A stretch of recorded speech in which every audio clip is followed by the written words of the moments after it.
would like, if I may, to take you on a strange journey.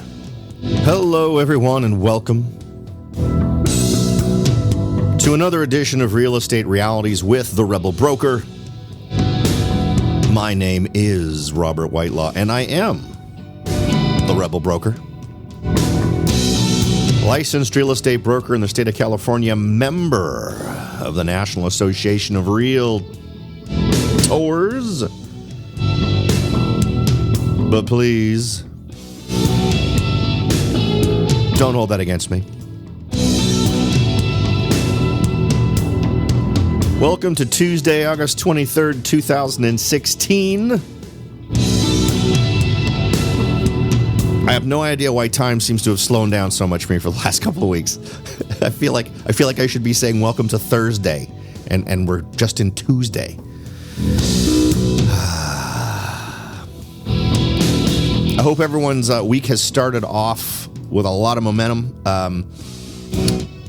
We've got a few interesting stories to talk about today. We're going to start off with one from just north of America, just because there might be some lessons to be learned there.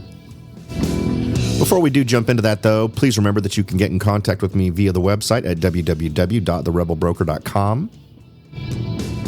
Once you get there, just head on over to Contact the Rebel Broker. You'll be taken to a contact page, and you'll be able to send me any ideas, observations, suggestions, or questions that might be burning a hole in your brain, and I'll be happy to offer up whatever I might have, whether it's directing you towards some good info, maybe giving you some insights from my personal experience, whatever. I'll be happy to share that with you. So feel free to make use of the site at www.therebelbroker.com.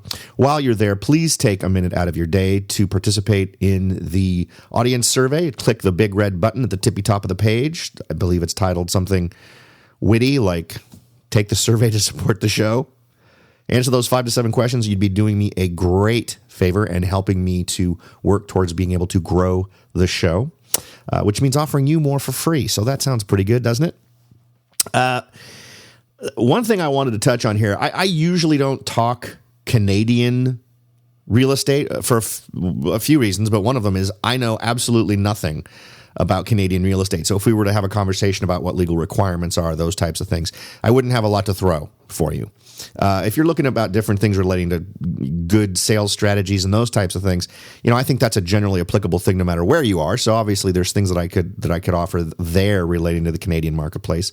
But one other thing that we can look at in terms of the Canadian market is that it's one of those markets that I think things that you see happen there that cause bad things, you might want to pay attention to that.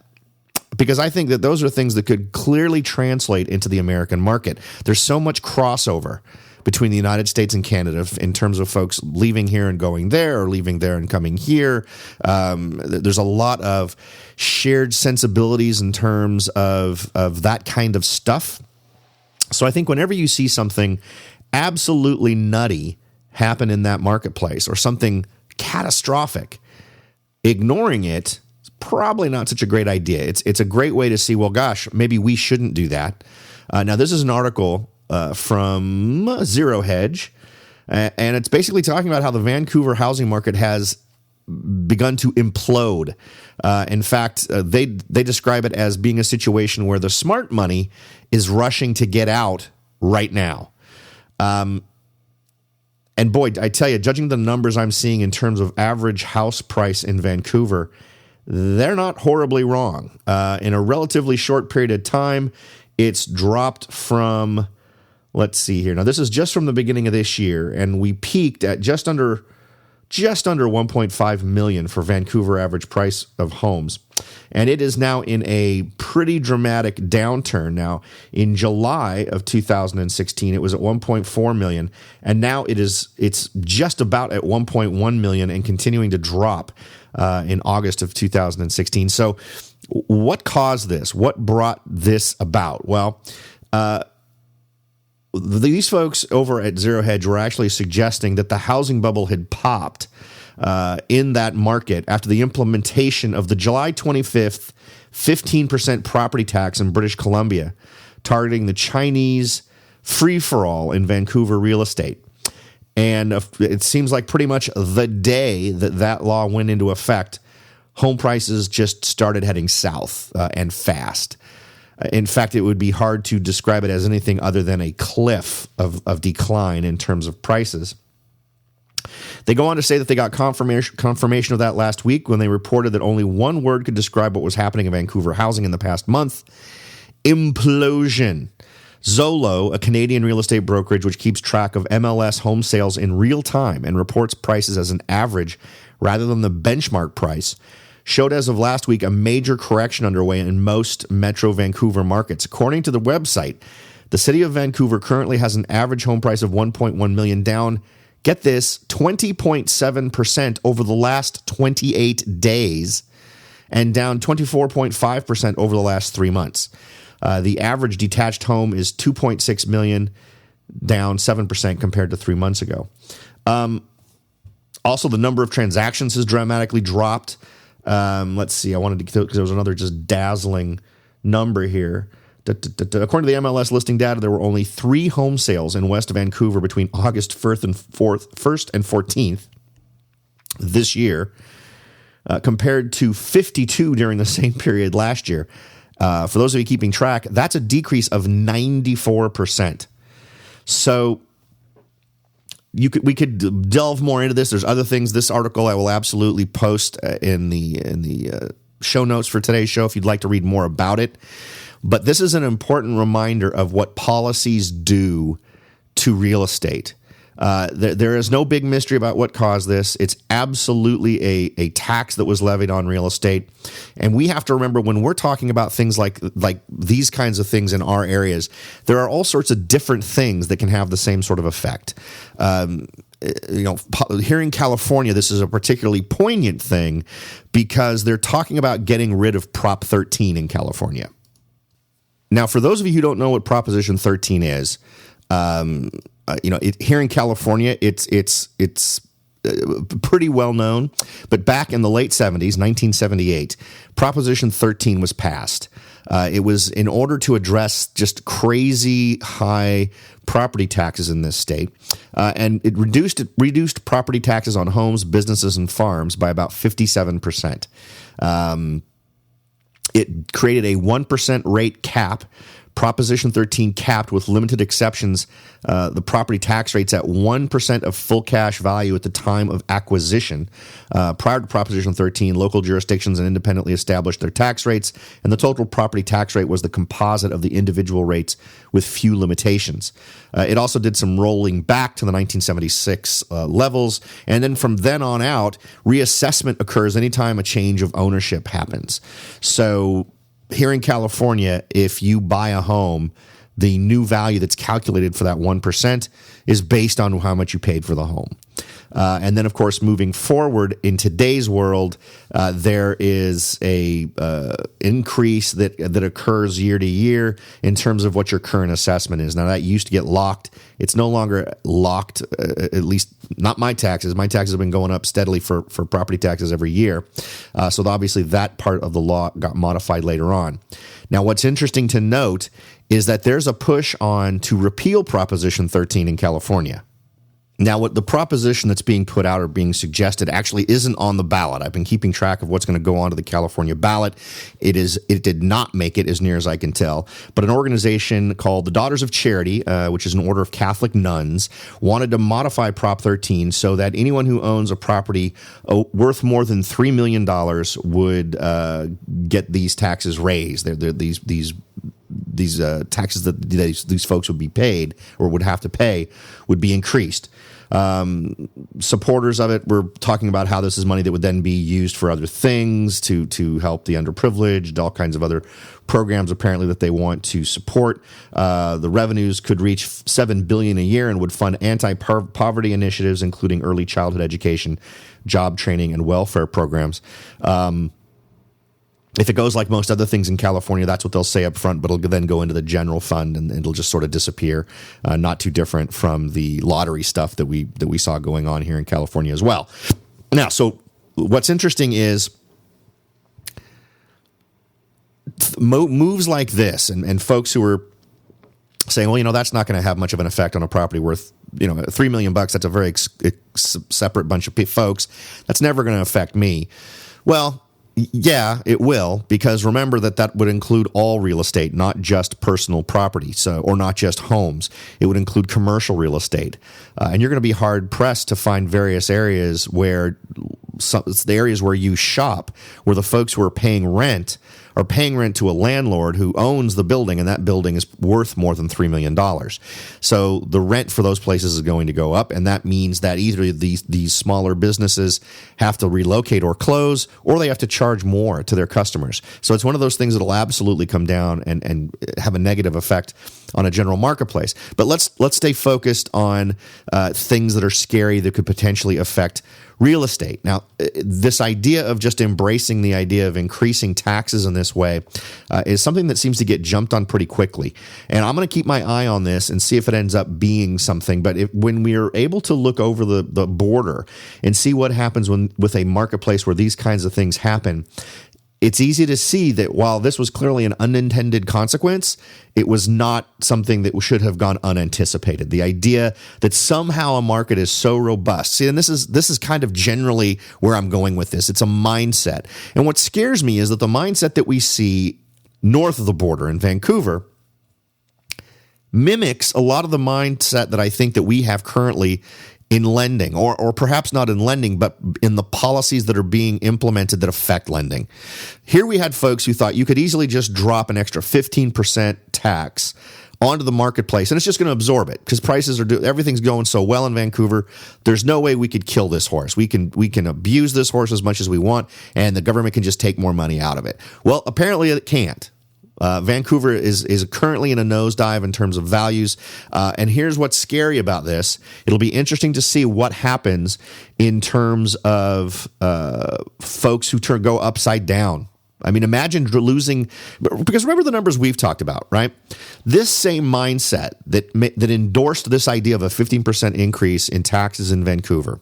It's the same mindset that is pushing 3% loans, that's pushing 1% loans, that's pushing 0% loans, that's pushing for a modification of how your credit score is calculated to base it on things that don't have anything to do with actual credit.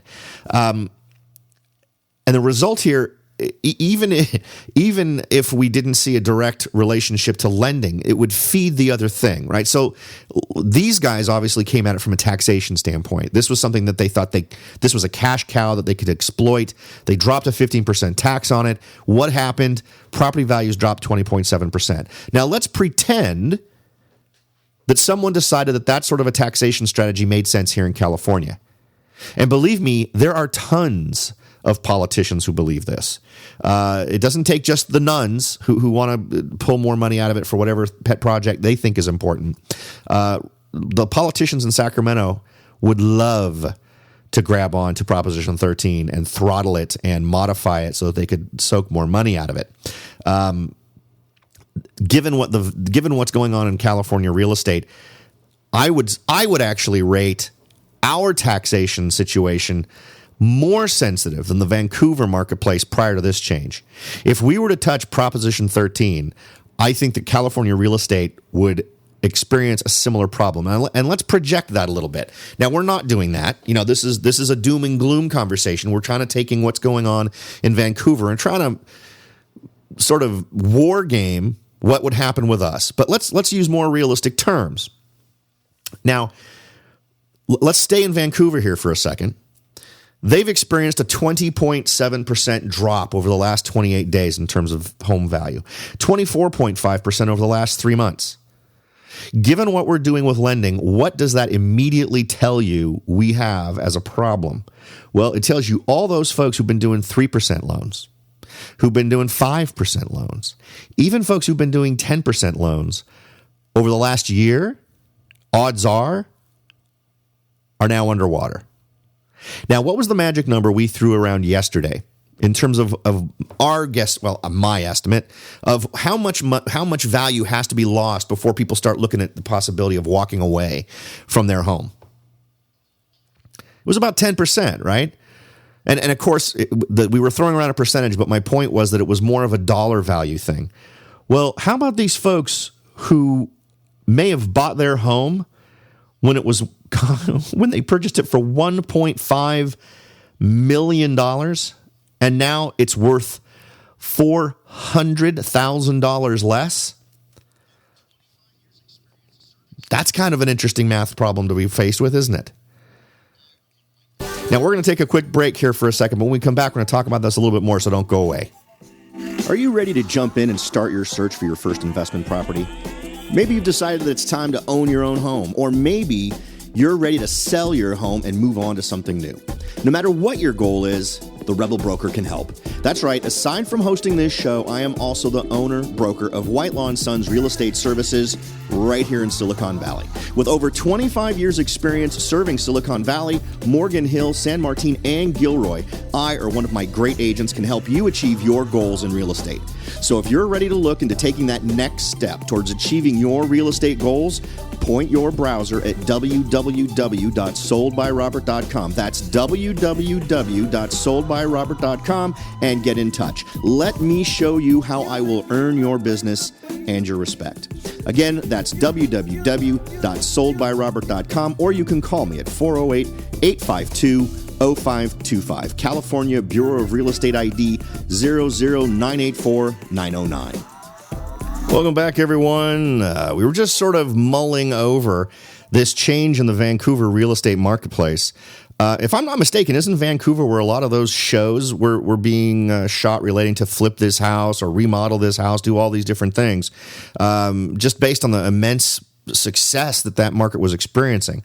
Well, to sort of sum up what we were talking about in the first portion of the show, they did a 15% property tax increase, and it went into effect in July. And virtually from the day that thing went into effect, we've seen a nosedive in average home prices in Vancouver, to the point where if something similar happened here, we would be faced with the exact same kind of decisions being made by homeowners as they were faced with last time they saw a dramatic drop in home values. And that would be, it's cheaper for me to cut and run at this point. I've lost in value $400,000 in my house, assuming someone bought an average priced home. Now, just to put this into context for my non-Canadians, which is the vast majority of you, that price, I mean, you're thinking $1.5 million. No, in US dollars, that's $1.1 million. So suddenly, that becomes a little bit more like stuff we've talked about, doesn't it? It becomes a little bit more like San Francisco, a little bit more like San Jose. And if we suddenly saw a gigantic drop, if we suddenly saw let's see, let me do the math real quick here. If we suddenly saw a $309,000 drop in our property values, how much sense would it make for a lot of these owners to continue making payments? And you can imagine those are gigantic payments. And they're underwater. They couldn't sell the home for what they currently owe on it, much less hope to recover the overall price they paid. Now, that should be staggering for a lot of folks. This should be a very sobering thing. But what's funny is I'm not hearing this anywhere else. I mean, I'm getting it from some of these fringe news sites, or these sites that tend to be the ones that are giving us the worst case scenario for a lot of different things. But in this case, they're not telling us what's going to happen. They're simply sharing data on what has happened. So now let's translate this a little bit. We have not done this yet. And I guess there's a part of me that hopes and believes that we won't. I would love to think that we're rational enough to realize that this kind of a policy, this kind of a move would be profoundly unwise. Sadly, I think all of us can recall decisions made at the government level that are just idiotic and make very little sense.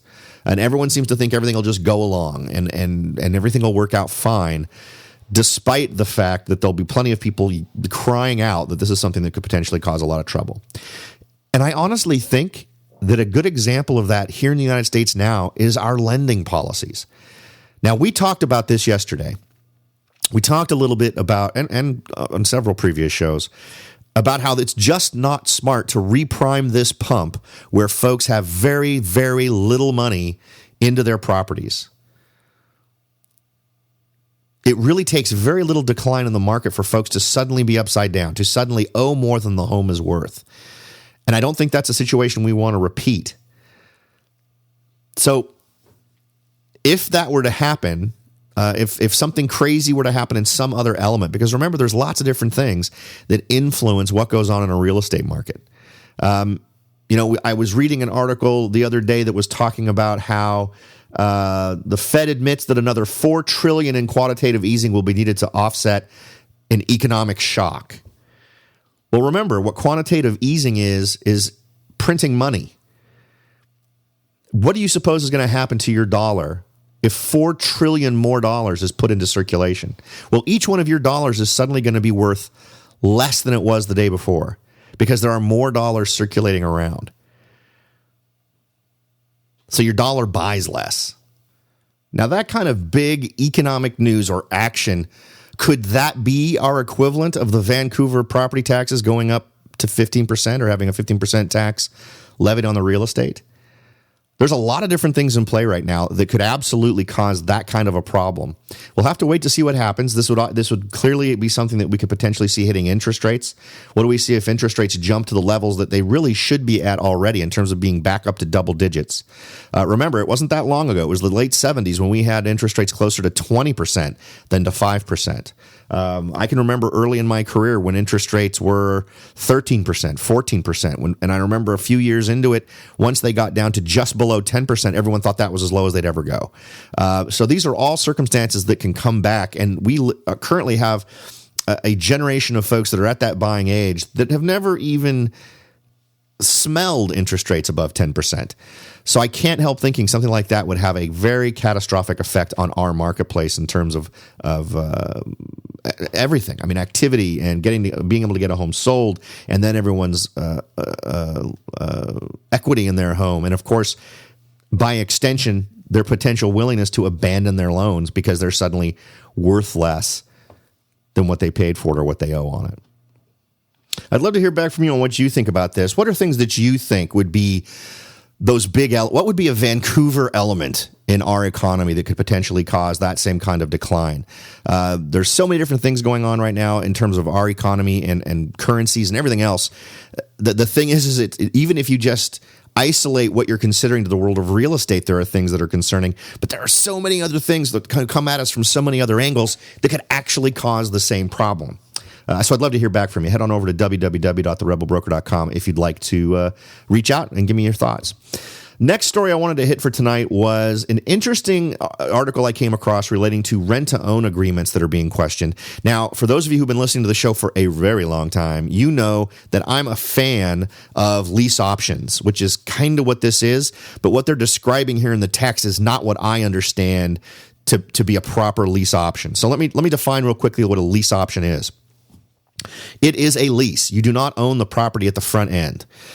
You are renting it. You are at some agreed upon level, and over some period of time, you're given the option to purchase the home for a agreed upon price. So you fill out a normal deposit receipt, offer, a contract, whatever terminology you use in your state, but then it has an addendum, and that's the lease option addendum that spells out the rest of the terms. So normally it has an expiration date, and it could be a year, 2 years, 3 years, 4 years. You agree on a price now, and at some future date, you have the option to exercise a purchase based on the original offer. So usually why this is a good thing is over the period of time that you're renting, you can in the agreement spell out X percent or X amount number of dollars per month is going to be going towards your down payment. So that all these things can be built into it to sort of help alleviate how much you have to come up with once you reach the point where you can exercise your option if you wish to. For our purposes and for my understanding of how this works in my area, you do not own the home. You still are a renter. You are a tenant. So that's going to be an interesting element to this, and it's something you need to make sure that that's absolutely clear if you decide to use a lease option, because there's an example given in this article that is very concerning, and it's absolutely something you should be aware of, and something if you're interested in doing a lease option, you should talk to your local real estate professional about. Now, here in California, I'm hard pressed to see how this could work unless it was specifically added to the contract that you're responsible for the things that are spelled out here. So let's hit this real quickly. This is an article that comes to us from realtor.org.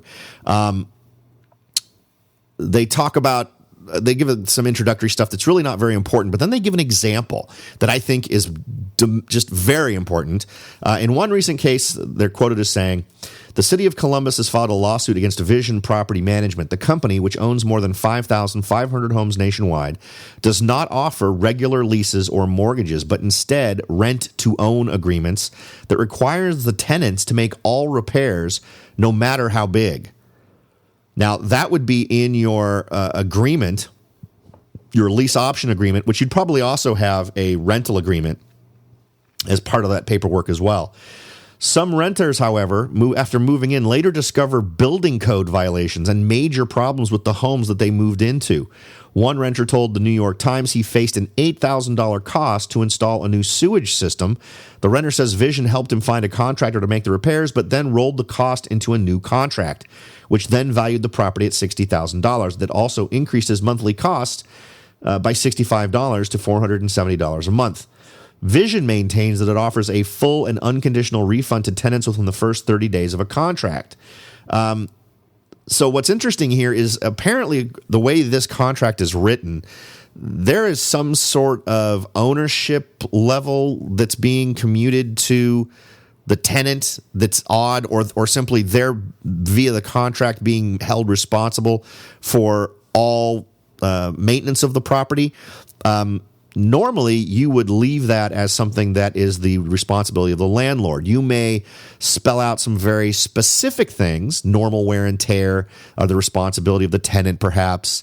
In whatever you want to agree, whatever you as a tenant want to agree to, painting the inside, those types of things. But building code violations, no. I don't know how this thing got written in such a way that allowed this to happen to these lease option or maybe they don't call it a lease option in New York or in Columbus, wherever this happened. Maybe they call it rent to own. I'm not sure. But absolutely, and I don't want this to dissuade anyone from potentially exploring lease options as a way to go. I think they're a great way to buy if you're low on funds. I think they're a great way to be able to contractually accumulate funds that you would then use towards the down payment on the purchase of the property. I think they're outstanding vehicles.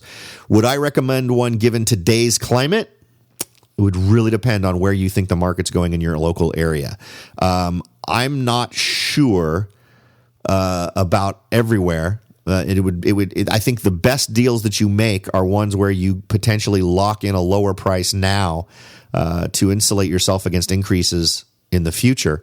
And you lock it in so that you can then exercise it if you like. And then at the end, if you don't exercise it, the owner continues to own it. You lose whatever funds may have accumulated.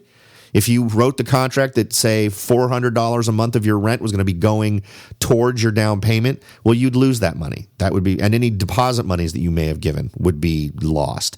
But again, during that time you were quote unquote renting it, you wouldn't be responsible for all these primary things that a landlord should be responsible for.